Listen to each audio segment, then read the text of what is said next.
Creating the iris of an eye in Blender using actual geometry has always been quite a hard thing to do. And of course, image textures could be a good solution for this. However, since geometry nodes has gotten so insanely good over the last couple of years, I thought it would be a great idea to create the iris of an eye using actual geometry in geometry nodes. So let's open up Blender 4.3 and let's get started by clicking on the cube and create a new geometry nodes for it, of course. However, in our case, we do not need the actual cube, of course, so we're going to remove the group input. And what we are going to start off with is a curve circle node. And the idea behind what we are going to do first is we're going to take this curve circle and then we're going to make a lot of curves go from the outer part to the inside of our eye. So in order to do this, we are going to need a instance on points node, and the object that we want to instance on each point of the curve circle is a curve line node. So if you connect it like so, then you see on each part of the curve we get a line. However, you see that our lines are now going straight up. However, we want that the rotation of the curves is dependent on the normal direction of the point that it's on. So to get the normal direction of each point of this curve circle, we can just do a normal node. If you connect that with the rotation, then you see, okay, that already does something. However, in order to actually align these lines with the normal, we're going to need an align rotation to vector node. Connect that like this, and then you see they are following it. However, they are now going to the outside, but we want them to go to the inside. So let's just go over here and make the z-axis -1. You also see at the moment we have a resolution of 32. Let's set this a little bit higher so that it looks a little bit better. Later, we're going to crack up this resolution even more, but for now, to work on this in a good way,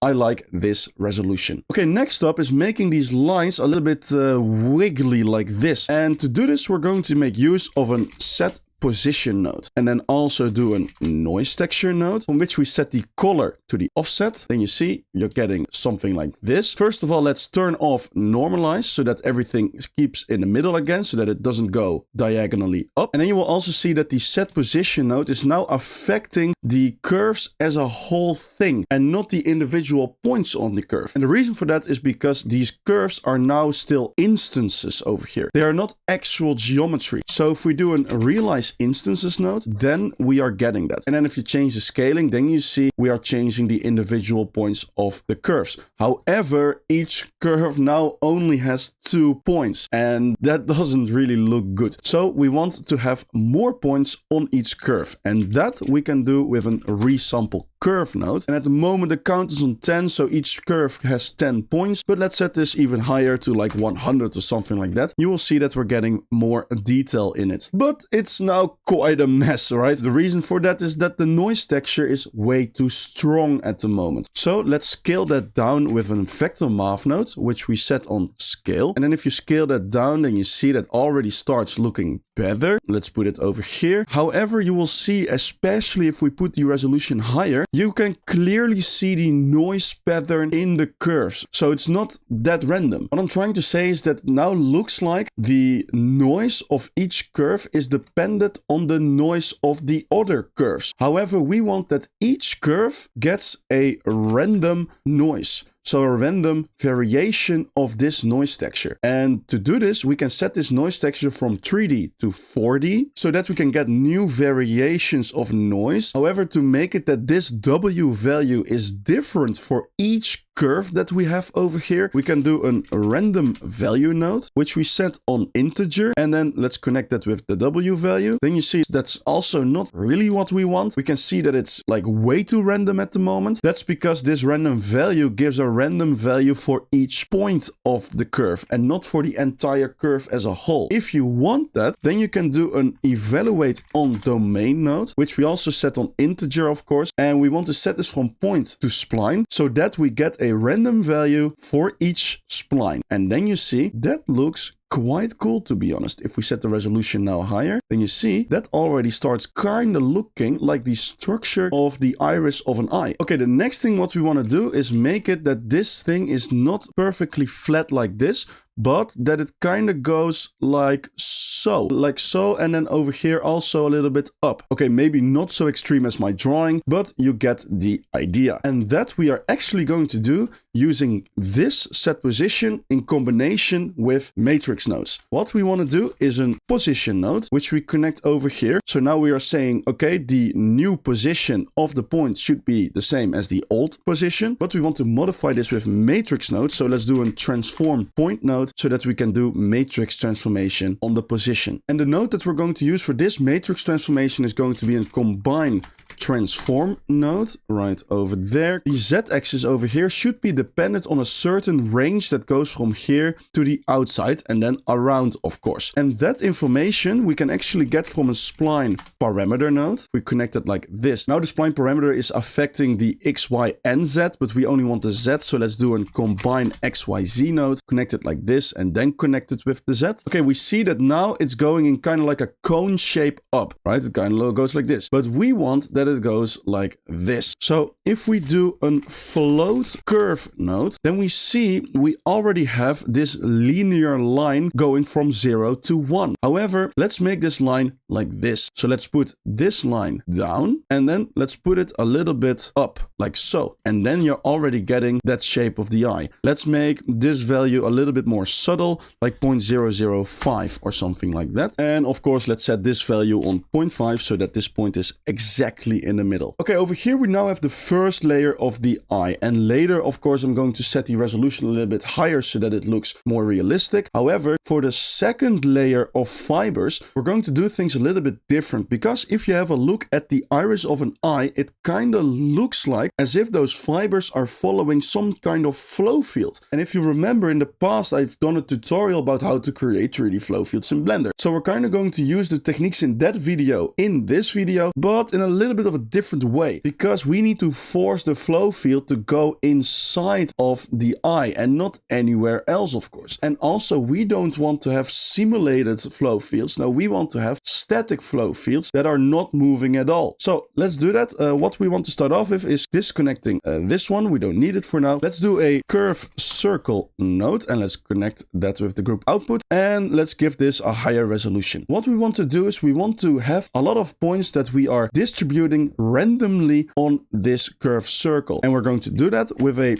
points node. And if we connect this with the group output, now we have 1 point over here, but let's set the count on 100. Now we have 100 points sitting right over there. And to put these points onto this curve circle in a random way, we can do a sample curve node. And if we put that over here, now we have the position of each point of the curve circle. And then if we do a set position node on the points, then we can put the position of the curve circle into the position of the set position. And then you will see, if we do a join geometry and join them together for now, like so, then you see they are on it. And to do it in a random way, we can randomize this vector over here. So if you do a random value node, connect it like so, and then we have 100 points randomly distributed onto that curve. We can for now also remove the join geometry and connect it like this again. And these points, we kind of want to simulate them that they go inside over here. However, we are not going to use a simulation zone for this, because then we have to press play and then wait for the points to actually be there. But we want that the points are always in a static position. So for that, we're going to use the repeat zone, because the repeat zone is basically a static version of the simulation zone. So if you now connect it like so and then like so. So if we do a set position node and we set the offset on 0.01, then you will see each iteration the points are moved up by 0.01 on the z-axis. However, we want that the points are moving inside each iteration. So in order to calculate the vector that goes from here to there to the middle, we need of course the original position of each point, and we want to subtract that from this 0.0 point. So if we do a vector math node, which we set on subtract, then over here we have 0, 0, 0. That's the middle point. And if we subtract the position from that and put that into the offset, then you will see that doesn't really work yet. Well, the reason for this that it doesn't really work is that on iteration 0, it's the original position, and then iteration 1, it is already on the 0, 0, 0. So basically what I'm saying is this subtract node, this step is way too big at the moment. It can already go there in one iteration, and that's not good. So if we do a vector math node, which we set on scale, and let's scale this down by 0.01, and then you will see you can actually put it like this, which is really cool. So now we have it that the points are only moving to the middle part. However, what we want is that each point kind of leaves a trail of points wherever it has been. And to do this, we want to join each point with the point from the previous iteration, if that makes sense. I think it does make sense. So what we're going to do is we're going to take the repeat zone and we want to have a new geometry socket. So if you press N to make this sidebar open up, you can go into node and then click on plus to create a new geometry socket, and let's name this trail or something like that. Then if you connect it like so, you can do a join geometry nodes, and now each iteration we want to join the output of this with the join geometry like that. Oh, and really make sure that the line that comes out of this is below the line that comes out of this socket, so that we don't get problems with the indices and the ID and the spline parameter of the curves later. So now if we connect the trail output with the group output, we can see that we are creating a trail of points, which is really good. However, let's quickly do a set point radius node right over there, so that we give ourselves a little bit more of an overview like this. Okay, cool, but now what we want is that the lines are not straight, but that they are affected by some noise field. So let's do another noise texture node, and we want to add this noise texture in between the scaling node and the subtract node. So let's make a little bit more space, and let's do a vector math node set to add, and let's connect the color with vector. Then you see, okay, it goes diagonally up, and of course to fix that we disable normalize. Then you see that looks like this. However, you also see they are also affected on the z-axis, and that's not what we want. We only want that this noise texture is affecting the x and y axis of each point. So let's do a vector math node, which we set on multiply, and let's multiply the x-axis and the y-axis by 1 and the z-axis on 0, so that it stays flat. Okay, let's change some variables in this noise texture. So I think let's put the detail on 0, because that way we make it a bit more fluent. And let's also make the scale higher to like 9 or something like that, so that there are smaller parts of noise going on. I think that looks good. However, before we continue, I can completely understand if you are looking at these nodes that you're thinking, oh my god, what is all of this? I have no idea what I'm looking at. How am I ever going to learn all these nodes? I wish there was just some place in which I can just learn every single node in geometry nodes in a very easy and chill way. Well, then I have good news for you, because I released the Big Notebook. It's a book that explains every single node in geometry nodes in a very easy and chill way. And it starts from the very basics of geometry nodes and slowly progresses towards more advanced techniques. The book is available on my Gumroad, and if you use the code I, you will get 25% off of your purchase. The book has been fully upgraded to Blender 4.4, so every new node has been added in. So if you want to expand your knowledge in geometry nodes, I recommend getting this book today. And with that being said, let's continue the tutorial. Okay, that already starts to look quite cool. Let's now convert the points that we have over here to curves. So let's do a points to curves node right over there. But then you see it becomes a mess. The reason why this is going wrong is because this node wants to connect every single point with each other, and that's not what we want. We want that only the points that are in one line with each other should be connected. So you see in this node we have the curve group ID. So if we do an ID node and we connect it like this, then you see, yeah, that doesn't really work yet. And the reason why this doesn't really work is because the points that we see over here don't have an ID yet. We need to create that ID. So if we turn that on again, the simplest way to do this is by just doing a set ID node right over here, and then it works perfectly fine. So now we see we converted the points to curves. Amazing. And they are still going quite fluid. Let's put in more curves. So let's go over here into the points node and do 1,000 or something like that. Later we can of course put this count up, but for now I think this is quite good. And also for these curves we want to do the same thing as we did over over here. So this part that creates the noisiness and makes it go a little bit like this,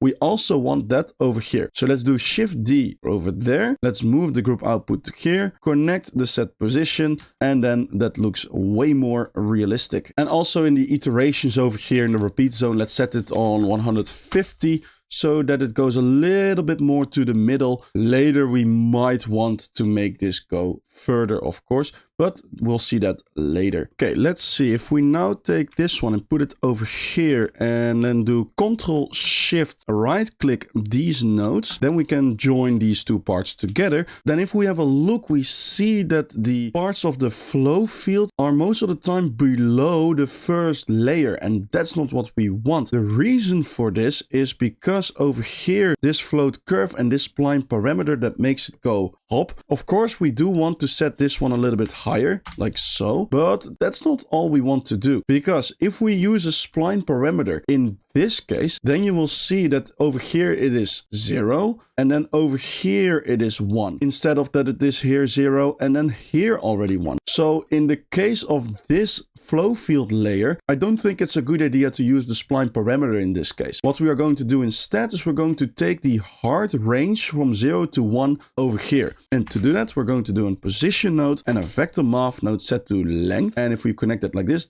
is that range. So if we put that into the value, then you will see it is actually above it always. And that's really good. So in order to make this even more realistic, I figured it would be good to have another layer of this flow field. So let's take all of it and let's do Shift D to duplicate it and also join it over here with the join geometry. Of course, it's now exactly the same, but we have things double over here. So what we want to have for this flow field is a different noise texture. So let's set this on 4D and let's just type in a random number like 110 over here so that we're getting a different variation of noise, which looks quite good. And then this one, we want to set that a little bit lower over here. So let's set this maybe between the first layer and the second layer. So let's put it on 0.55 or something like that, so that you have a little bit of a difference between it. It just has to be very subtle, you know. So then, depending on your computer power, let's do this again. So let's take this again, Shift D it and connect it with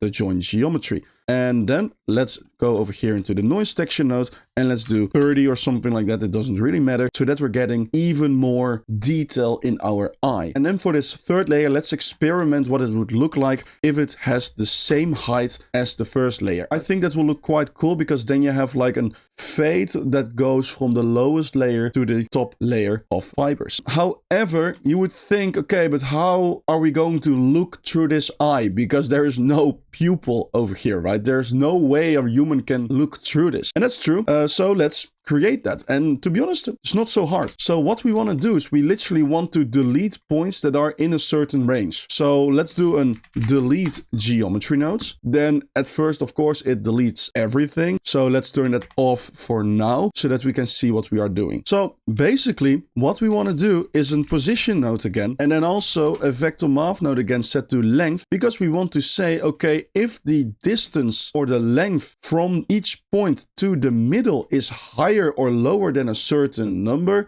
then delete it. So if you do a compare node, which we set on less than, then we can say, okay, if the length of a point is further away from the 0 point than 0.2, then you should delete it. And that looks like this. Yes, that looks quite cool. Don't you really worry about the size of this pupil yet? Of course, you can change it like this, but later this video, I will show you a more realistic way of changing the size of the pupil. But before we have a look at that, I want to have a look at something else, because at the moment, our eye is still just curves, right? It's not actual mesh. So we want to convert each curve that we have over here to a mesh. So if we do a curve to mesh node, and as the profile curve, we want to do a curve circle. However, if you put it immediately like this, then I think your computer is going to act a little bit in this way. and that's not really what you want. So before you connect it, make sure that your resolution is 5 so that your computer doesn't explode. So if you put it over here now, then you will see, oh, that's a bit of a mess, right? The reason for that is the curves are now way too thick. So let's make them thinner with a set curve radius node. And then let's also set the radius even lower to like 0.001 so that it really starts looking like cool looking fibers going everywhere. So now I want to show you how to change the size of the pupil in a natural way, because in real life these fibers are basically very small thin little muscles that control the size of your pupil. So it would be logical that if the pupil becomes bigger, that the fibers also scale along with that. So to do this, we're going to need a scale elements node. Now if you put the scale on 0.9 for example, you will see it doesn't really do what we want it to do, because these fibers are now scaling towards their middle point, towards there and towards there. But we want that all the fibers are going to there. So in order to do this, we want to change the center point of the scale elements nodes. And the way we're going to calculate this center is, for example, we take a point that is over here and we want to know what is the closest way to go to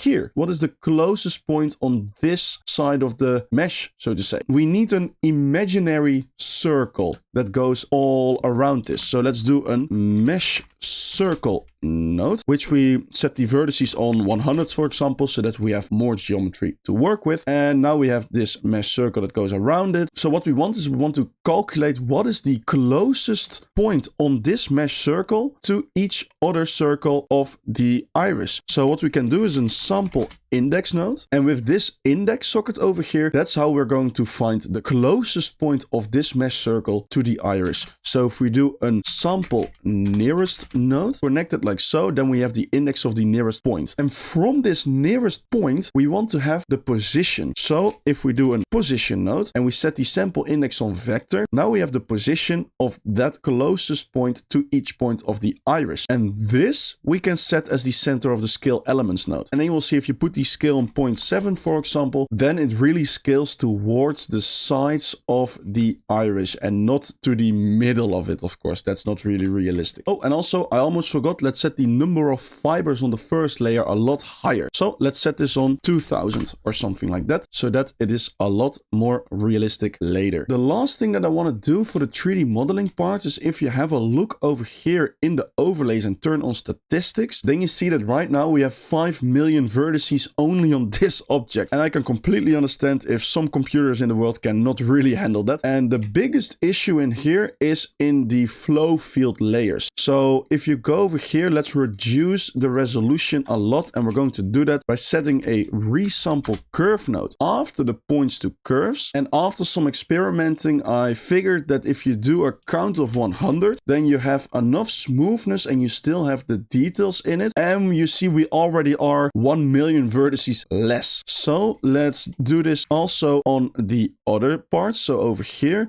let's duplicate it over there and then shift D it again over here. And then you see we have 2 million vertices left. Of course, if this is still too much for you, you can change the resample curves nodes, for example, or do less count on the points over here, of course. But for now, I like this number. It's completely fine. Okay, that's quite it for the 3D modeling part. The next thing that we're going to do is having a look at the materials of this thing, because I was thinking, yeah, we can create the materials from scratch, of course, but that's going to take way too much time and it's not that special or something like that. So I figured I'm going to provide the materials for you for free. So if you go into the link in the description, I have a Blender file over there that contains the materials that are needed for this iris. If you download that Blender file, you can go in this Blender file to File and then Append, and then you can go to that materials file, click on it, go to Material, and then just shift click all the 3 materials that are needed, click on Append, and then those materials are also in this Blender file, as you can see over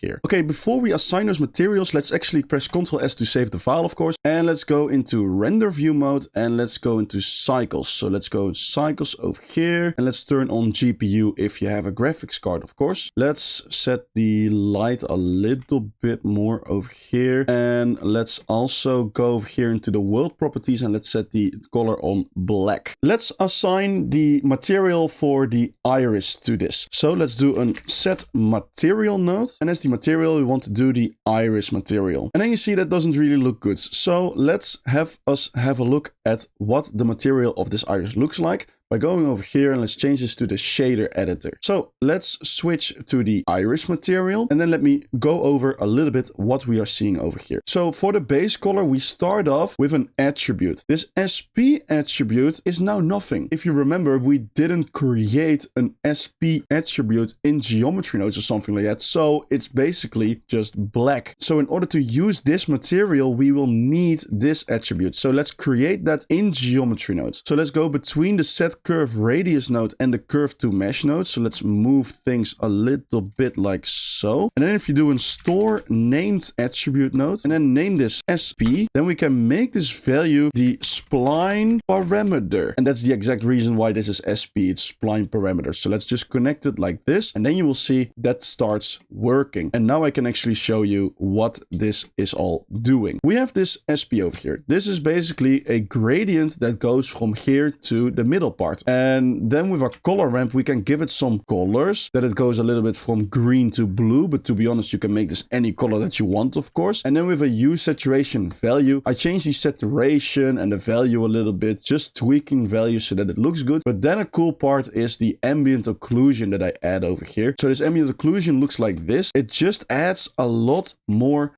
detail to our mesh. So if we now connect the principal BSDF again, then you see that looks like this, and it looks quite cool, I think. Okay, then we have over here the things that are connected to the alpha, and that's also just the SP, but this time the SP is going to control what parts are transparent so that we get this soft pupil over here. So this one is doing the inside of the pupil, as you can see, and this one is doing the outside, so that the outside is also a little bit more soft. And then you just combine them together with the multiply node so that you have it over here, and that gives us this result, which I think looks quite cool. However, if I put, for example, any object behind this thing, then you will see that we can still see it through it. And yeah, of course, if that's what you want, that's okay. I don't want that. I want that at all times the pupil is black. So what we want to do is we want to create a plane that is always behind the eye.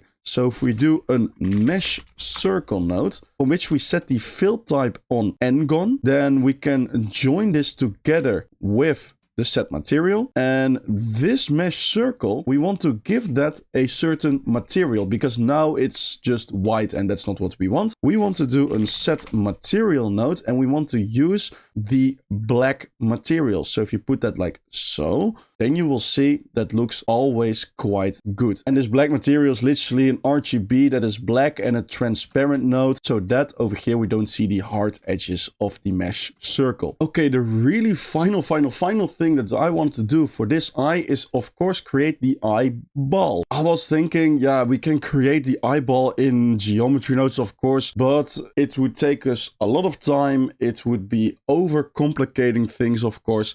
So I figured we're just going to manually create it. So what we're going to do is press Shift A and just import not a UV sphere, but an icosphere. And this icosphere, we're going to put these subdivisions on a little bit higher, like 4 or 5 or something like that. Let's set it on 5. Yeah, let's set it on 5. And then let's also do right click and shade smooth. And let's also go into material preview mode, because for this eyeball, I also already have a material. So over here, you can give it the eyeball material, and then you see that looks like this. Let me quickly go over the components of this material so that you know how this works. So you see that it consists of 2 parts, the lens and the eyeball itself. And you can control what is the lens and what is the eyeball with this set of nodes over here, especially with this add node. So if you do it over here like this, then you see, cool, you can put it like this. And now we can just scale this up a bit, go into side view and move the thing a little bit like this so that it is a little bit like this.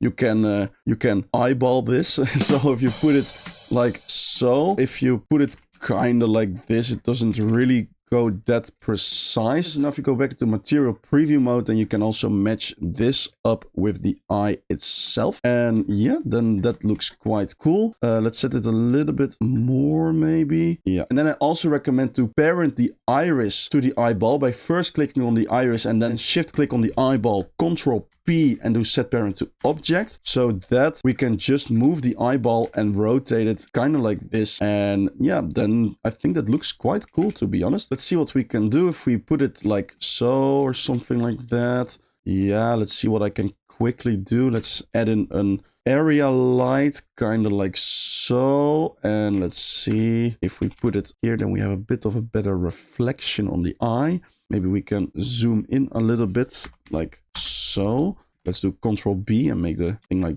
this. I'm now just improvising a little bit with the lighting. I'm just playing around a little bit so that it looks quite cool like this. You know what? Let's make the color of the iris. Let's make that a little bit more saturated. So if we go over here, we can set the saturation on 2, for example, and maybe the value a little bit higher, like so. Ooh, yes, that looks cool. Look at this. Look at this cool looking eye, and we can still animate it in a lot of ways so that it looks even better. But I think with this, we have created quite a cool system in which we can create a lot of different variations of eyes, as you can see over here. And that already brings us to the end of this tutorial. I hope you liked this video again, and if you did, please give this video a thumbs up, comment down below if you have any questions, and if you don't want to miss out on any future videos, I recommend subscribing to the channel. And also be sure to check out the big notebook by going into the link in the description to get 25% off of your purchase. And with that being said, I see you in the next one.